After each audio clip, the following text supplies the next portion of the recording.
Por 15 longos anos, eu ri da fé. Zombava com um cinismo que parecia blindar minha alma. Mas a verdade é que mesmo a enfermeira mais cética pode ver o inferno.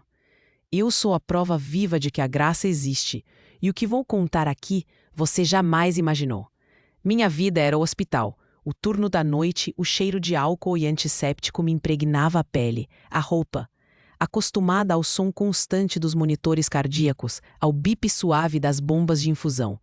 Eu era eficiente, pragmática. Via a dor, a vida se esvair, o milagre da recuperação. Mas era tudo ciência, biologia. Não havia espaço para o intangível. Por dentro, porém, um vazio. Um peso no peito que eu aprendi a ignorar. Uma sensação de que faltava algo, mesmo com tudo no lugar. Eu evitava pensar nisso. Você já se sentiu assim? Como se estivesse em um palco, atuando, mas o seu eu verdadeiro estivesse escondido nos bastidores, esperando por um sinal. Foi numa madrugada, após um plantão exaustivo. Cheguei em casa, o apartamento frio e silencioso me acolheu. Coloquei as chaves na mesinha de centro. Um crucifixo de madeira que minha avó me dera há anos e eu nunca tirava de lá, estava deitado. Caído, de frente. Eu o ajeitei. Um gesto automático. Mas um arrepio gelado subiu pela minha espinha. Não havia corrente de ar. A janela estava fechada. Aquele objeto, antes esquecido, de repente me encarou. Ou eu o encarei. Um relógio de parede na cozinha, que sempre funcionou, estava parado. Exatamente às 13h33. Eu achei que era só o cansaço. Tentei ignorar, mas uma pontada de ansiedade começou a martelar na nuca. Os dias seguintes foram uma neblina, e o peso no peito que eu conhecia bem agora era uma garra. Apertava, impedia a respiração profunda. Um zumbido fino, quase inaudível, começou a soar nos meus ouvidos, como um fio de alta tensão vibrando. Meu sono virou um emaranhado de pesadelos vívidos, imagens que eu não conseguia decifrar, mas que deixavam um gosto amargo na boca. Eu sentia um formigamento nas pontas dos dedos, uma dormência estranha. Comecei a tropeçar, a deixar objetos caírem. Minhas mãos, antes firmes, tremiam levemente. Aquela sensação de estar sendo observada, que vinha e ia, agora era constante, pesada, como se alguém respirasse no meu cangote. Se isso cutucou algo em você, escreva agora. Quero a verdade. Certa noite eu estava deitada. O zumbido virou um eco profundo, preenchendo o quarto. O ar ficou denso, pesado, como se o oxigênio tivesse sido sugado. As paredes pareciam se curvar. Eu não conseguia mover um músculo. O silêncio, antes meu refúgio, agora soava. Um silêncio que gritava. Meu corpo não tinha mais bordas. Eu não sentia a cama, nem o cobertor macio. O tempo se esticou.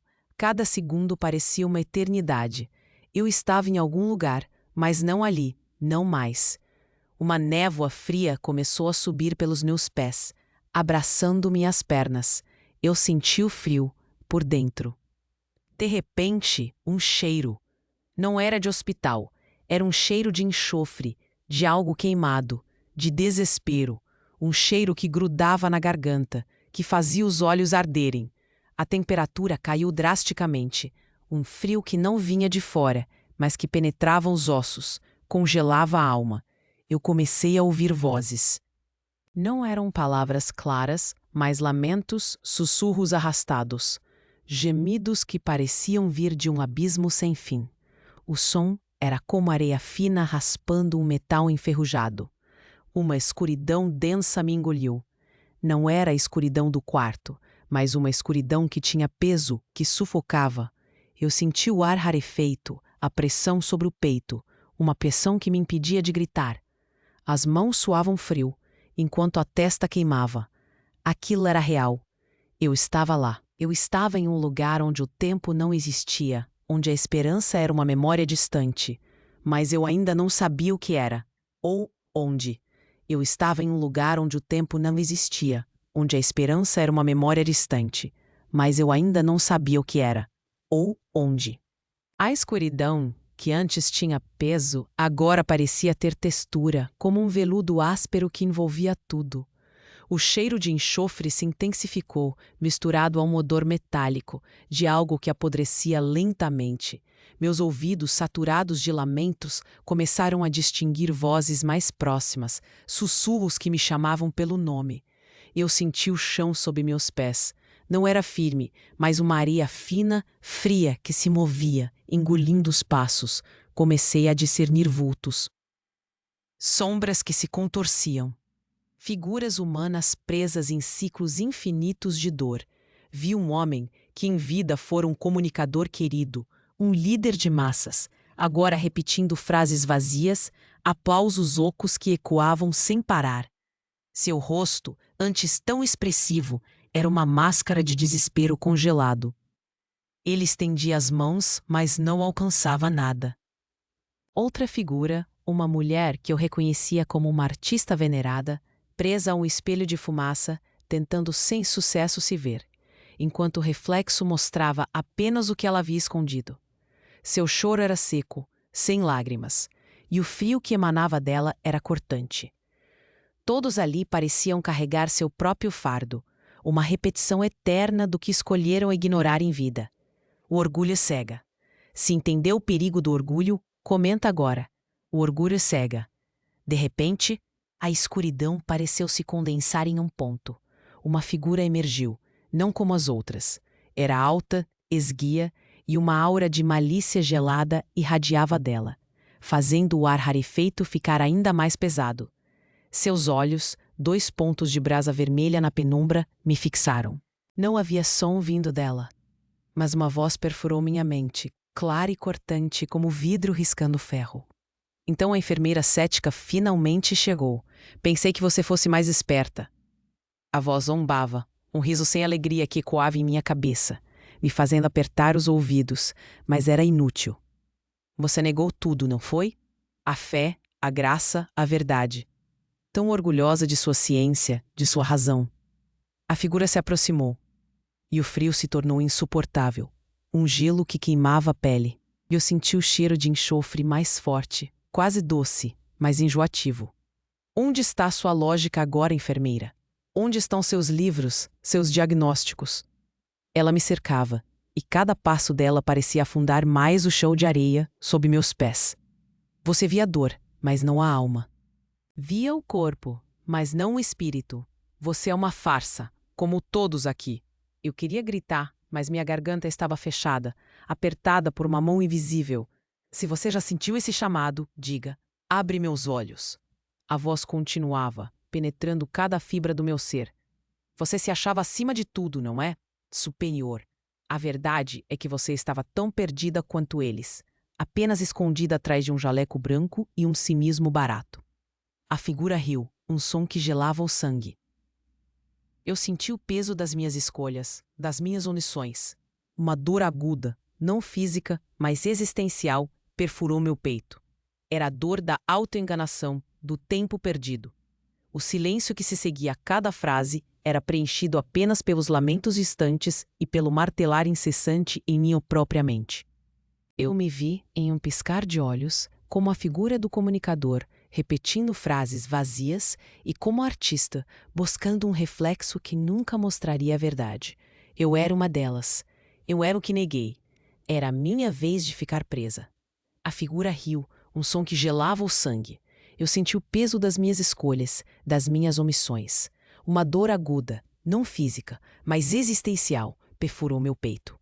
Era a dor da autoenganação, do tempo perdido. O silêncio que se seguia a cada frase era preenchido apenas pelos lamentos distantes e pelo martelar incessante em minha própria mente.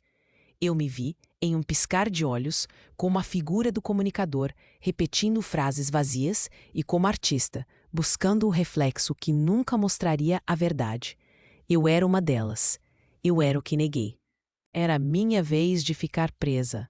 Você se vangloriava de sua independência. A voz sibilou, agora mais próxima, o hálito frio roçando meu rosto. De sua força, mas era apenas vaidade, uma casca oca. Você está vazia, enfermeira. E aqui o vazio é eterno. Eu senti o desespero se aprofundar, um abismo sem fundo se abrindo sob meus pés de areia movediça. A cada palavra, uma corda invisível apertava minha garganta, sufocando qualquer resquício de resistência. Eu não tinha para onde correr, não tinha o que dizer. Mas então, algo mudou. A figura maligna que antes parecia intocável estremeceu.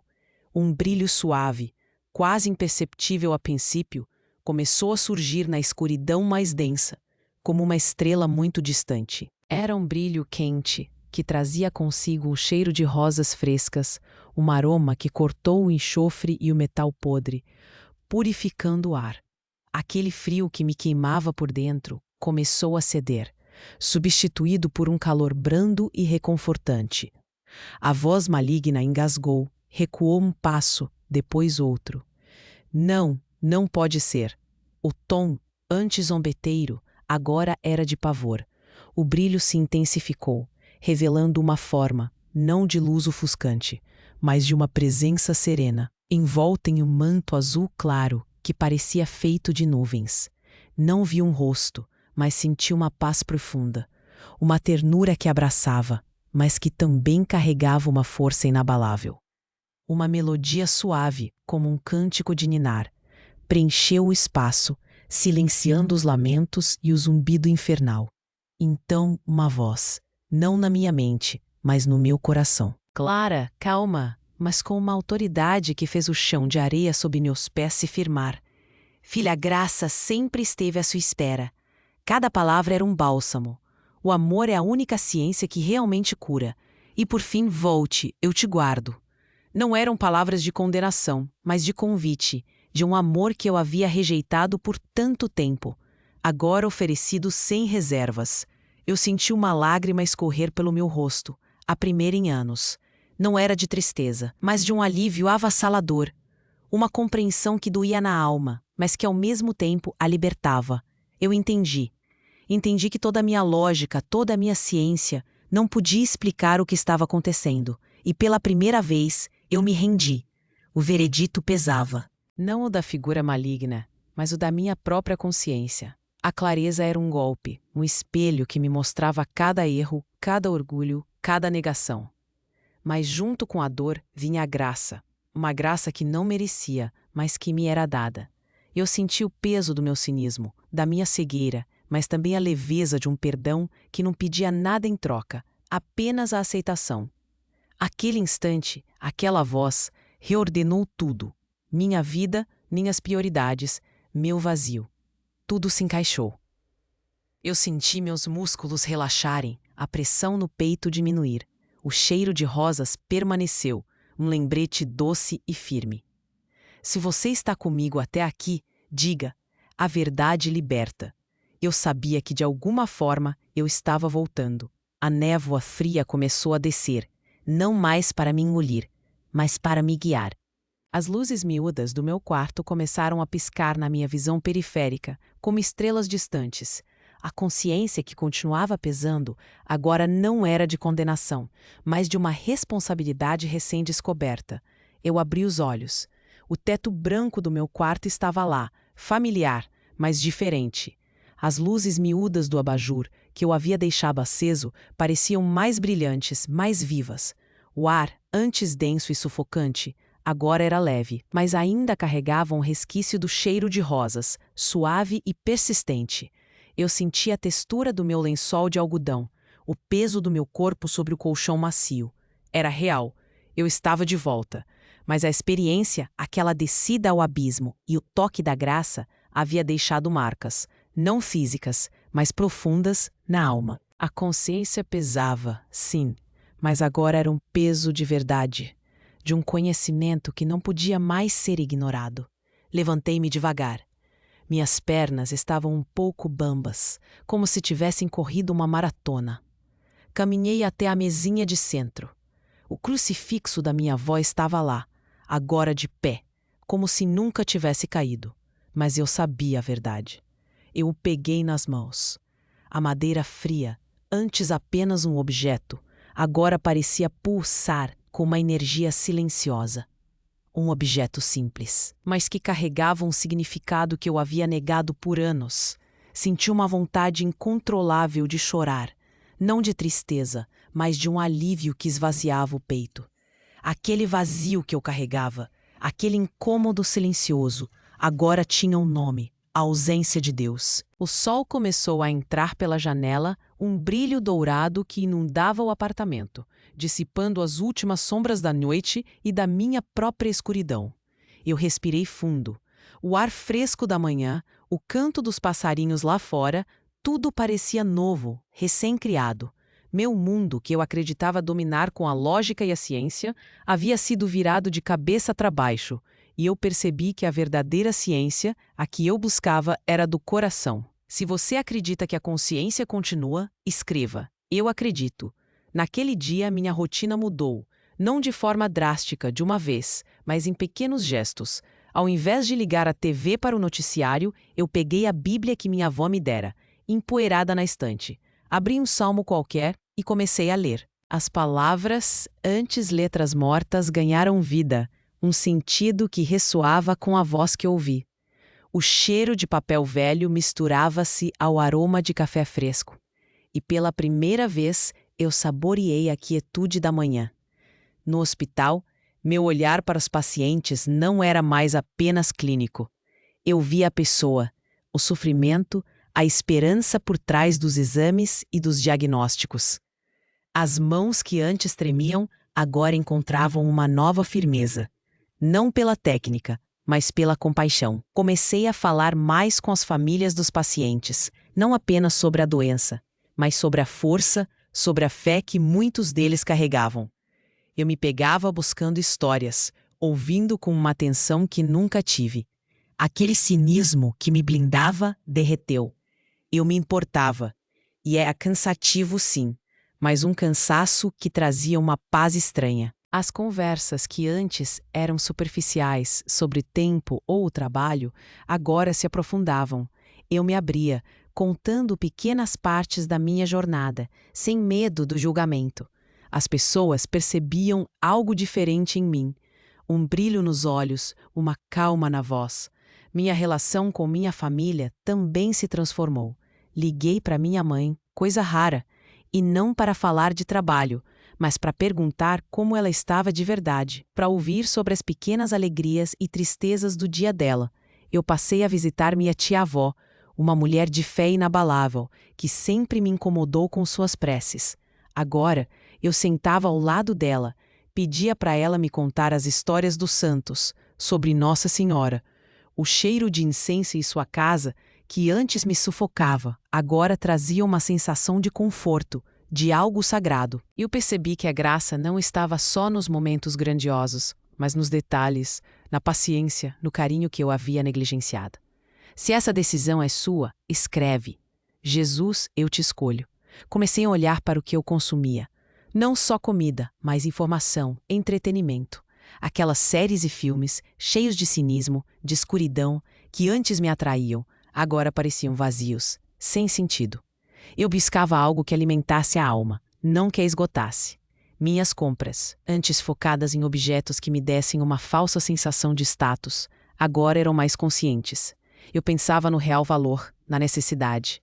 Uma simplicidade que eu nunca imaginei ser possível começou a florescer em meu coração. Eu não estava mais correndo atrás de uma felicidade que nunca chegava. Eu estava encontrando-a nos pequenos milagres do dia a dia, mas o caminho ainda era longo, e eu sabia que a tentação de voltar aos velhos hábitos seria constante. Mas o caminho ainda era longo, e eu sabia que a tentação de voltar aos velhos hábitos seria constante. A mente, acostumada ao cinismo, ainda tentava me puxar. Eu sentia um arrepio de dúvida, um sussurro antigo de ceticismo. Mas algo mais forte me impulsionava. Era a graça, um calor que irradiava de dentro. Comecei a olhar para a comunidade ao meu redor. Antes, meu único foco era o hospital, o trabalho, o isolamento. Agora, eu via as pessoas de outra forma, com olhos que a graça havia aberto. No bairro, havia uma casa de apoio para idosos. Eu passava por ela todos os dias, sem nunca notar. O cheiro de bolinho de chuva e café coado, que às vezes escapava pela janela, era só um detalhe. Mas um dia, algo me chamou. Parei, respirei, ouvi. Eram risadas, uma alegria genuína. Decidi oferecer meu tempo como enfermeira. uma vez por semana. Não por obrigação, mas por um desejo novo. A textura das mãos enrugadas que eu segurava, o som das histórias de vida que eu ouvia, eram uma riqueza. Eu achava que dar era perder, mas descobri que o maior presente era o que eu recebia. Aquele vazio, que nem os melhores diagnósticos podiam preencher, começava a se encher de calor, de propósito. Se alguém veio à sua mente, envia isso agora para essa pessoa. Eu passei a ver o hospital não só como um lugar de cura física, mas de almas feridas. As conversas com colegas, antes restritas a casos clínicos, se estenderam.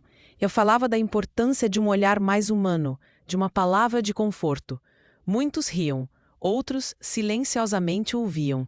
Eu senti o peso do meu jaleco de um jeito diferente. Não como um escudo, mas como um manto de serviço. O cansaço físico continuava, mas a exaustão da alma, aquela que me pesava antes, havia sumido.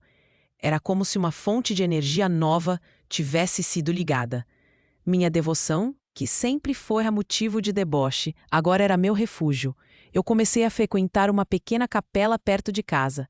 O som do sino me chamava, o cheiro de cera de vela, o brilho das imagens, a quietude do lugar. Tudo me trazia paz. Eu comprava um buquê de rosas para Nossa Senhora, todas as semanas. As pétalas macias em minhas mãos, o perfume doce que subia. Era um pequeno gesto, mas um gesto de amor. Eu rezava o terço, as contas de madeira frias entre os dedos. Palavras que eu havia rejeitado, agora eram meu alimento. Eu pedia perdão, pedia força, pedia graça para enxergar. A voz, que me chamou de volta, parecia sussurrar em cada momento de dúvida. Filha, a graça sempre esteve à sua espera. Aquelas frases martelo se tornaram um leitmotiv na minha vida. Elas me ancoravam. Eu lia sobre Nossa Senhora, sobre os milagres, as aparições. Cada história, um pedaço de um quebra-cabeça que eu finalmente montava. Eu descobri que a fé não era uma muleta para os fracos. Era uma força para os que se rendiam.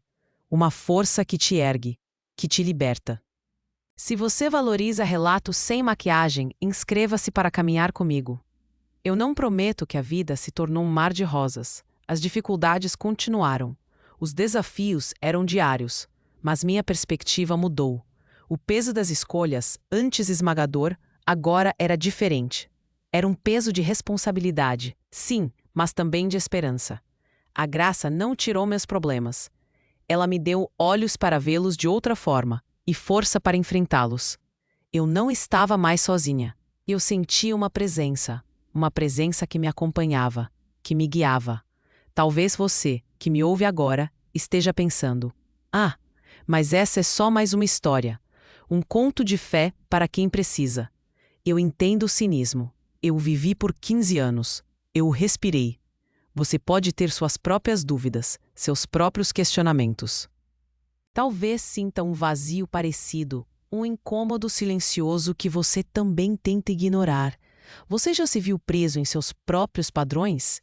Em suas próprias certezas que, no fundo, não trazem paz?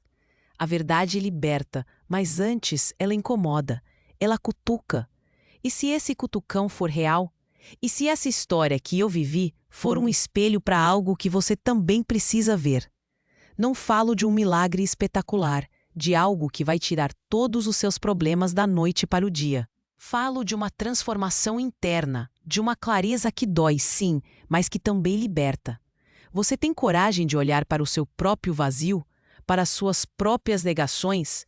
Se isso cutucou algo em você, escreva agora. Quero a verdade. Não é fácil, eu sei.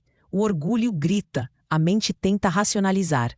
Mas a alma, ela sabe, ela sente. Eu vi o inferno, vi o vazio que o cinismo e o orgulho criam, mas também vi a graça. O amor incondicional que nos resgata, que nos dá uma segunda chance. Uma chance de um novo começo, de uma vida com propósito, com sentido. Não para ser perfeito, mas para ser real, para ser inteiro. E essa escolha, essa decisão é só sua. Ninguém pode fazê-la por você. Mas a porta está aberta. A voz continua chamando. E a graça, ela espera. eu vi o inferno. Vi o vazio que o cinismo e o orgulho criam, mas também vi a graça, o amor incondicional que nos resgata, que nos dá uma segunda chance, uma chance de um novo começo, de uma vida com propósito, com sentido. Não para ser perfeito, mas para ser real, para ser inteiro. E essa escolha, essa decisão, é só sua. Ninguém pode fazê-la por você, mas a porta está aberta. A voz continua chamando, e a graça, ela espera. Se você decide mudar hoje, comenta agora. Novo começo. Eu te convido a fazer sua declaração. Diga em seu coração: Jesus, eu te escolho. Abro meu coração à tua graça. Livra-me do engano, quero a verdade. Se esta parte te alcançou, dá um like agora para que eu continue. Amanhã de manhã, quando o sol dourar sua janela, comece. Pegue um livro sagrado, a Bíblia que talvez esteja empoeirada ou um terço. Leia uma página, uma só, e deixe a palavra ressoar. Depois, faça algo pequeno, mas significativo, por alguém próximo. Um sorriso, uma palavra de carinho, uma ajuda inesperada. Sinta o calor da doação. Renuncie a um hábito pequeno, algo que você sabe que te afasta da paz. Pode ser um programa, uma fofoca, um pensamento negativo. Por apenas um dia. E por fim, pense em uma pessoa que precisa de graça. Alguém que você sabe que está sofrendo. E reze por ela, em silêncio, sem julgamento.